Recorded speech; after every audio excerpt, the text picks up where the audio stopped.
A single strip of yellow rope. A hillside that's normally sealed off to anyone without a permit. And 5 figures, standing in the one place almost nobody is ever allowed to stand, directly beneath the 9 white letters that spell out the most famous name in entertainment. That's the image SB19 posted. And it stopped fans mid-scroll within minutes.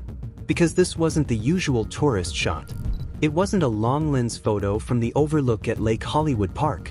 It wasn't a blurry phone clip snapped from a hiking trail a mile away, which, let's be honest, is how almost every visitor ends up photographing the Hollywood sign.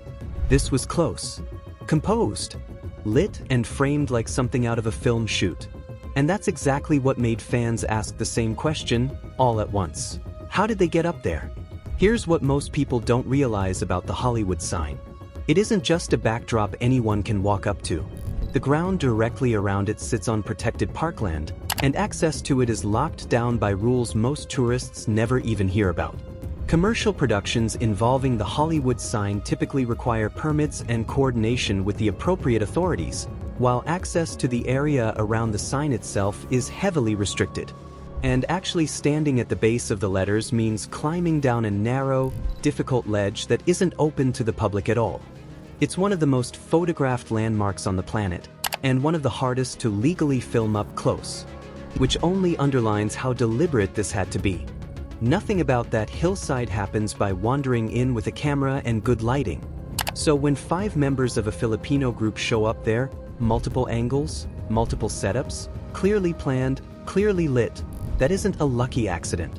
The level of access shown suggests that special permission or coordination was likely involved, although SB19 hasn't publicly explained how the shoot was arranged.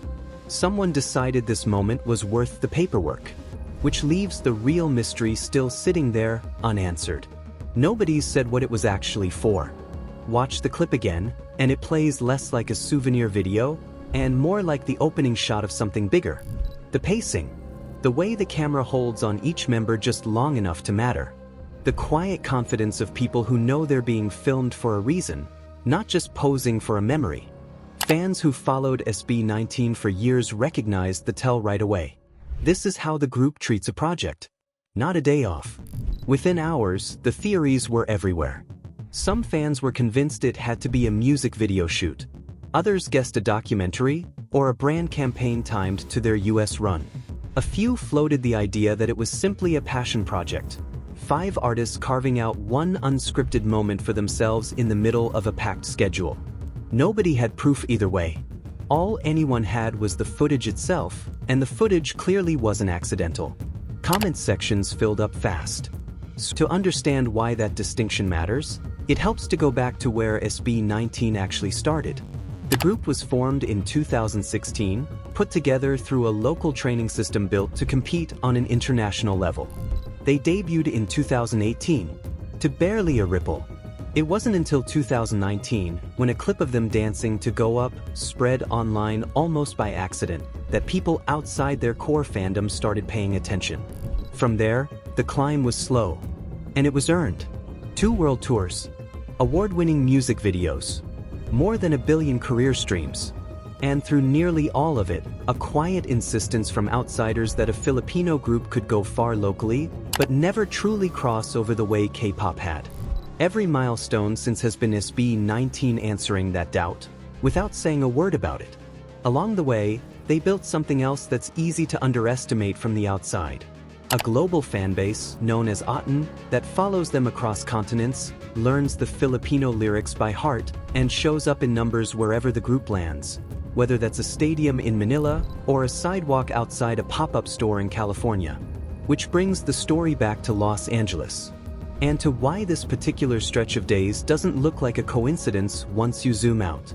In that same window, SB19 opened their first ever US pop-up store, drawing a line of fans that wrapped around the block outside the venue. They sat down for an evening at the GRAMMY Museum, one of music's most respected institutions, talking through the meaning behind their songs before performing live in front of a room that doesn't extend that invitation lightly. They walked onto a Major League Baseball field to throw a ceremonial first pitch, becoming the first Filipino group ever given that honor at a game between 2 of the league's biggest teams. And then they stepped onto the Lollapalooza stage in Chicago, becoming the first homegrown Filipino act to ever perform at the festival. Their names sat on a lineup next to some of the biggest artists in the world, on a bill most careers never get anywhere near, let alone as a first-timer making history on it. That's not four unrelated headlines happening to fall in the same week. That's a group being pulled, deliberately, into rooms that international acts almost never get invited into. Around that same period, word broke that SB19 had signed with one of Hollywood's major talent agencies. That detail matters more than it might seem at first. This is a group that has always run its own operation, built and produced largely under their own independently owned company rather than a traditional label machine. A major agency doesn't take on an act like that as a favor. And it doesn't happen quietly for artists an industry still sees as a regional novelty. That kind of deal happens for an act an industry has decided is worth building around for years, not months, with resources most independent acts never get access to. Then, just hours after walking off that Lollapalooza stage, SB19 released something new. A single called LAWLESS. Harder-edged and more defiant than almost anything they'd put out before, wrapped in a music video that leans into outlaw imagery, with a wink. More playful homage than pure aggression. The opening line sets the tone immediately, an outlaw on the run, answering to no one. It's a group publicly stepping into a new chapter, on their own terms, and saying so out loud. Fans picked up on the shift instantly, turning the song into a dance trend within hours of release. The concept behind the visuals leans into the same idea, taking familiar imagery of open roads and unmarked territory, and turning it into a statement about refusing to stay inside anyone else's lines. Suddenly, that image at the Hollywood sign reads a little differently.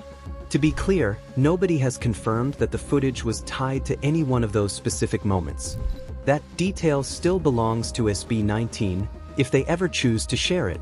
But the sign itself has always carried one meaning for the people who dream about standing near it. It isn't just 9 letters bolted to a hillside above a city.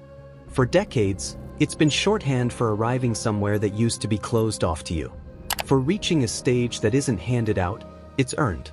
For a group that started in a converted training space in Manila, spent years hearing that P-pop couldn't travel the way K-pop had, and kept showing up anyway, standing on that restricted hillside carries weight.